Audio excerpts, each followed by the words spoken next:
नमस्कार दोस्तों, आप क्राइम तक देख रहे हैं। बात करते हैं सुखदेव हत्याकांड की। इस मामले में अब सब कुछ साफ हो गया है।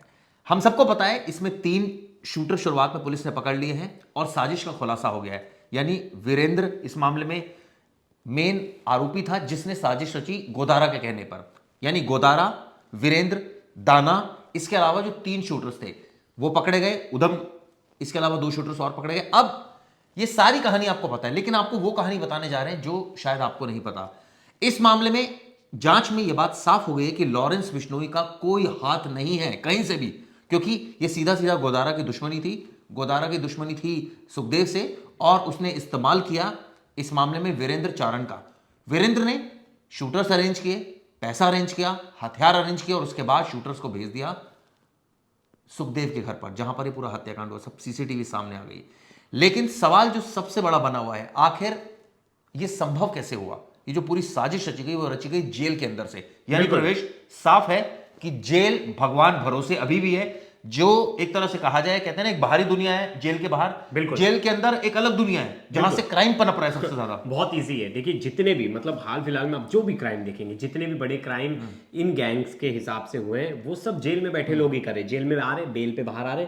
बेल पे जब भी बाहर आ रहे हैं तो ये जेल के अंदर थे तो छोटे मोटे क्रिमिनल्स थे। नहीं, लेकिन जेल के अंदर से तो प्लानिंग हो रही है ना। वीरेंद्र चारण ने प्लानिंग करी, रोहित को पकड़ा, इसके अलावा फौजी को पकड़ा। उसने देखा ये टारगेट्स ऐसे हैं कि ये तैयार हो जाएंगे। इतना बहुत मतलब उन्हें लग रहा था कि ये देखिए कन्विंस होने की बात बताई जा रही है। वो ऐसे ऐसे लोगों को टारगेट किए जो मजबूर है या तो जिसकी पर्सनल खुन्नस है। हाँ, पहला शूटर है, हम उसकी बात करेंगे। शूटर नंबर 1 फौजी। फौजी क्यों उनकी बातों में आ गया? तो चिराग जी, फौजी इसलिए उनकी बातों में आ गया क्योंकि फौजी के ऊपर एक केस था। फौजी को लग रहा था अब इस केस में इसकी नौकरी जाएगी। जो आर्मी में काम कर रहा है वो नौकरी जाने वाली, इसके घर वाले इसे एक्सेप्ट नहीं करेंगे। तो अब इसने सोच लिया था मुझे बाहर देश जाना है और बाहर बसना है। तो इसे लालच दिया गया कि लॉरेंस का मेहनत कर लेता। मेहनत क्या कर लेता, वही है चिराग जी। जब अगर आपका समय ठीक नहीं चल रहा हो तो आपको बुरी चीज अच्छी लगने लगी, तो इसको लालच दिया गया कि तुझे बाहर सेटल कर देंगे और तेरे ऊपर हमारे गैंग का हाथ होगा। फिर जो दूसरा शूटर है रोहित गोदारा नहीं, रोहित राठौड़ की पर्सनल खुन्नस थी और ये बात उधम को पता थी। ये बात इनको पता थी, दोनों राइट हैंड है गोदारा को, उनको पता थी कि इसकी पर्सनल खुन्नस है। पर्सनल खुन्नस क्या थी? सुखदेव एक लड़की के साथ ये रेप करता है, उसके परिवार की मदद सुखदेव ने की थी। पुलिस में स्टेशन से लेके जाने से लेके हर चीज में सुखदेव उनके पीछे खड़े थे और इस बात से लेके ये बहुत ज्यादा नाराज था। लेकिन सवाल सबसे बड़ा ये है कि इतने समय से प्लानिंग चल रही थी। वीरेंद्र चारण को जिम्मा सौंपा गया था, रोहित गोदारा ने सौंपा था और वो जेल में रहकर ही ये तमाम गतिविधियों को अंजाम दे रहा था। आप सोचिए कितना खासम खास था गोदारा का वो, जो कि जेल के अंदर बैठकर उसकी सारी बातें मान रहा है और उसके लिए प्लानिंग कर रहा है, उसके लिए हथियार अरेंज कर रहा है। चिराग जी, पहली गोदारा के लिए ये एक बार जेल जा चुका था। वो दूसरा केस भी ले रहा है अब अपने ऊपर। मतलब समझ रहे, 2 केस, मतलब कितनी ईमानदारी है इन इसके ऊपर 2 मुकदमे हैं वीरेंद्र चारण के ऊपर। पहला मुकदमा था, इसने मेघवाल नाम के एक शख्स की हत्या कर दी थी। उसके बाद इसने राजू ठेहट में भी इसका नाम सामने आया था, उसकी भी इसने हत्या की थी। अब ये कहीं ना कहीं खासम खास हो गया था गोदारा का और अब इसने तीसरी हत्या अंजाम दी सुखदेव की। सुखदेव की थी आनंद पाल से दोस्ती, सुखदेव की थी राजू ठेहट से दोस्ती। ये बात इसको नागवार गुजर रही थी क्योंकि ये बात इसके आका यानी गोदारा को भी नागवार गुजर रही थी। बिल्कुल। एक बार ये फ्लैशबैक में लेके जाएंगे चिराग जी। आपने जो ये बात बताई, देखिए ऐसा कहा जा रहा था कि आनंद पाल का जो एनकाउंटर हुआ उसकी टिपिंग देने वाला राजू ठेहट था, लॉरेंस था। और अब उसको लेके दोनों में बातचीत चल रही थी। तो राजू ठेहट ये भी कहीं ना कहीं मतलब राजू ठेहट गोदारा का खासम खास था और सुखदेव का। और गोदारा जो था वो इस बात से खुंदक खाता था कि ये दोनों साथ में हैं। बिल्कुल। और ये अपना दबदबा बनाना चाहते थे। कहीं ना कहीं सुखदेव बहुत सारे लोगों को बोलता था कि तुम्हें गोदारा से डरने की जरूरत नहीं है, तुम्हें मार्केट में मैं हूं, मेरा साथ पकड़ के चलो और किसी की जरूरत नहीं है। वैसे भी छोटा मोटा आदमी नहीं था सुखदेव की 3 बीवियां थी। जो थर्ड वाली के साथ जिसके साथ थे वो क्लेम करने की मेरे साथ लिव इन में रहते थे, हमने शादी नहीं की थी लेकिन रिश्ता पति पत्नी का था। जिस वक्त हत्या हो रही थी तो तीसरी पत्नी उसी घर में मौजूद थी ऊपर। वो बोली कि 2 मिनट का काम है, मैं आ रहा हूं। और वो नीचे थे तो वो 2 शूटर घुसे और उनकी हत्या कर दी। अब उनकी तीसरी पत्नी क्लेम करी कि हमें पैसे की कोई जरूरत नहीं समाज की तरफ से, उनके पास बहुत कुछ है, 200 करोड़ की प्रॉपर्टी है। तो ये भी अपने आप में देखिए चिराग जी, मैं मतलब वो ऐसा नहीं है कि वो उनकी हत्या होगी तो बहुत सही हत्या हुआ, बहुत गलत हुआ। ये भी होना चाहिए कि 200 करोड़ की प्रॉपर्टी आई कहां से, क्या ये भी उन सब चीजों में इन्वॉल्व थे? ये पर्सनल दुश्मनी थी, ये गैंगस्टर्स की दुश्मनी पाल थी। से बहुत क्लियर कट है कि सुखदेव की नजदीकियां थी और इसकी टिपिंग की थी लॉरेंस ने, ऐसा कहा जाता है, जिस वजह से उसका एनकाउंटर हो गया था। राजू ठेठ से इसके संबंध थे, यही बात गोदारा को नागवार गुजर रही थी। और एक इसमें जो शूटर था रोहित, उसको ये बात नागवार गुजर रही थी कि ये रेप केस में सुखदेव ने मदद की थी लड़की वालों की। तो ये तो था।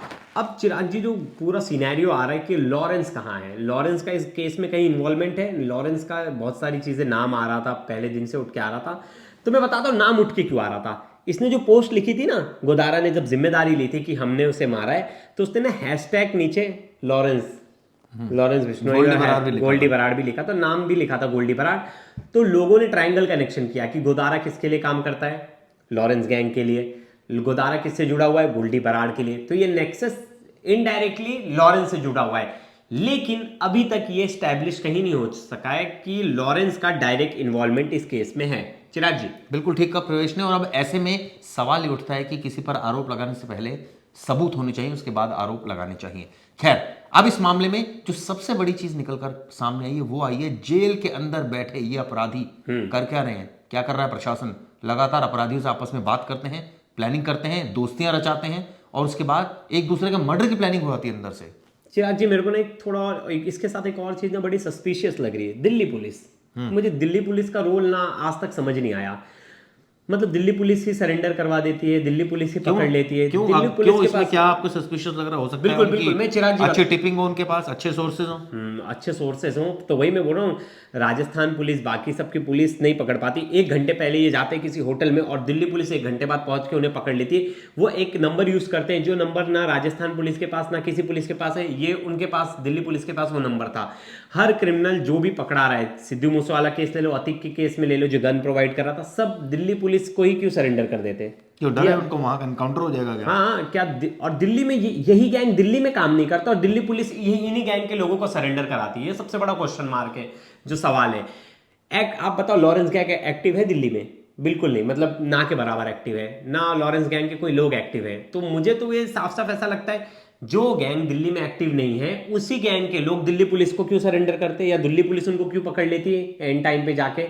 कहीं भी पूरे भारत में कहीं भी केस हो, कुछ भी गैंगस्टर का केस हो, दिल्ली पुलिस की क्राइम ब्रांच उसमें पहुंच जाती है। इस मामले में आने वाले वक्त में आरोपी वीरेंद्र चारण चूंकि जेल में है, उसको अरेस्ट किया जाएगा ऑफिशियली और उसके बाद उससे सख्ती से पूछताछ की जाएगी। सिग्नल ऐप का इस्तेमाल किया आरोपियों ने जब उन्होंने क्राइम किया, उससे पहले उसके बाद में लगातार एक दूसरे की बातचीत हो रही थी, गोदारा की बातचीत हो रही थी आरोपियों से और शूटर से।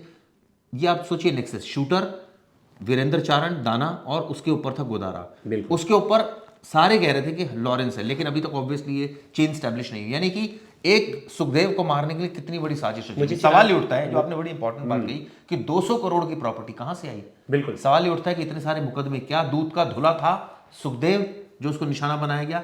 सबसे पहले उसने आनंद पाल का सपोर्ट किया, उसके बाद उसने राजू ठेठ का सपोर्ट किया। राजू ठेठ तो खुद बदमाश था, जिसका बाद में जिसको हत्या कर दी गई और उसमें नाम सामने आया वीरेंद्र चारण का। इसी वजह से वो 3 जो मुकदमे हैं, 3 मुकदमे हत्या के उसके ऊपर हो गए।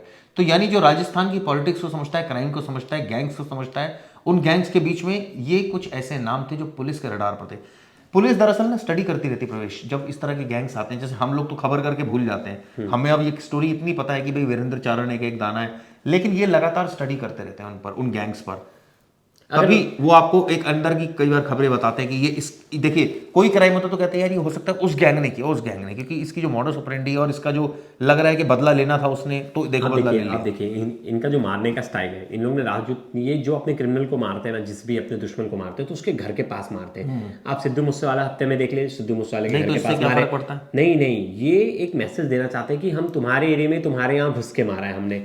आप राजू थेट में देख लीजिए, राजू थेट के घर के बाहर उसे मारा गया। आप इस केस में देख लीजिए, घर में घुस के मारा गया। इनको प्रॉपर इंस्ट्रक्शन थे कि घर में घुस के मारना है, जो रहेगा सबको मार दो। तो कहने का मतलब ये है कि जो काम पुलिस को करना चाहिए वो बदमाश आपस में कर रहे हैं। नहीं देखिए, बदमाश आपस में एक दूसरे को खत्म नहीं कर रहे, अपनी पावर और बढ़ा रहे। पुलिस को ही करना चाहिए ये काम, बहुत सीधी सी बात है, पुलिस को ही ये काम करना चाहिए। पुलिस अगर ये सोच रही कि अभी तो आपस आप में कह रहे हो कमेंट पुलिस कुछ कर नहीं रही, अभी तो दिल्ली पुलिस को तारीफ करनी चाहिए, इतने सारे क्रिमिनल क्या पकड़ रही है। ये नहीं, देखिए जो चीज शक है वो शक है। आप दिल्ली पुलिस काम कर रही, दिल्ली पुलिस ही अरेस्ट कर रही है और दिल्ली पुलिस में उनका नेक्सस स्ट्रांग नहीं है। ये मतलब बात हजम नहीं हो रही चिराग जी कि हर क्रिमिनल इन्हीं को कैसे मिल जाता है। मुझे लगता है क्रिमिनल ने सेफ हाउस ढूंढ लिया है कि अगर मैं यूपी पुलिस में रहेंगे तो यूपी पुलिस एनकाउंटर कर देगी, यूपी पुलिस का डर है। अगर मैं कोई और किसी और पुलिस के हाथ में लग गया तो वहां की पुलिस एनकाउंटर कर सकती है। तो सेफ एंड साइड है कि भाई दिल्ली पुलिस को लेकिन सबसे वो बड़ी बात surrender है करो। कि अब लॉरेंस से क्या आने वाले वक्त में पूछताछ करेगी पुलिस, क्योंकि नेचुरली गोदारा किसका आदमी था? लॉरेंस का आदमी था। गोदारा और लॉरेंस मिलकर काम करते हैं। इसमें यह भी साफ हुआ है कि गोदारा ने आगे जो दुश्मनी थी उसकी ठेठ से थी दुश्मनी, सुखदेव से दुश्मनी थी, वीरेंद्र चारण को उसने इस्तेमाल किया और एक फौजी को इस्तेमाल किया और एक और रेप एक्यूज्ड को इस्तेमाल किया ताकि इस मामले में आगे बढ़ा जाए। कितने पैसे दिए ये साफ हो गया है, हथियार कहाँ से लाए ये साफ हो गया है, कैसे इनके बीच में दोस्ती थी ये साफ हो गया। यानी एक तरह से कहा जाए कि जेल सेफ हाउस बनता जा रहा है। सख्ती क्यों नहीं है, ऐसे अपराधियों को अलग क्यों नहीं रखा जाता, ऐसे अपराधियों को एक दूसरे से कम्युनिकेशन क्यों करने दिया जाता है ताकि वो बैठ के साजिशें बनाएं। जेल प्रशासन क्या सो रहा है, उसको दिखाई नहीं देता। इनकी सेपरेट सेल रखनी चाहिए, इनको बिल्कुल भी कम्युनिकेट नहीं करने देना चाहिए एक दूसरे से, क्योंकि ये जितनी बातचीत करेंगे, जितना कम्युनिकेट करेंगे, उतना साजिश रचेंगे। बिल्कुल, और साजिश रच रहे, उसका अंजाम देखिए आप। हाल फिलहाल सोसाइटी कितने डर जेल में के है इन्हीं की अंदर वजह से। जेल के अंदर बैठ के वीरेंद्र चारण को निर्देश दिए जा रहे हैं, वो आगे काम कर रहा है, वो फौजी को ढूंढ रहा है, वो इसको ढूंढ रहा है। और आप सोचिए जो ढूंढ रहा है तो नेचुरली बात हो रही होगी, किसी तरह कम्युनिकेशन हो रहा होगा मोबाइल के जरिए, किसी के जरिए, उसके बाद उनको मैसेज कन्वे हुआ होगा कि भाई ये काम करना है, उनके पास हथियार पहुंचे होंगे। आप सोचिए जेल में बैठ के जो आदमी इतना नेक्सस चला रहा है तो सख्ती नहीं होनी चाहिए। खैर होगी नहीं, है हमें पक्का पता है, क्योंकि नेक्सस है पूरा पुलिस और बदमाशों का गठजोड़। नेक्सस। बिना पुलिस के, बिना अथॉरिटी के सपोर्ट के कोई बदमाश इतना नहीं पनप सकता, कोई गैंग नहीं पनप सकता। चलिए, ये वीडियो कैसी लगी जरूर बताइएगा। धन्यवाद।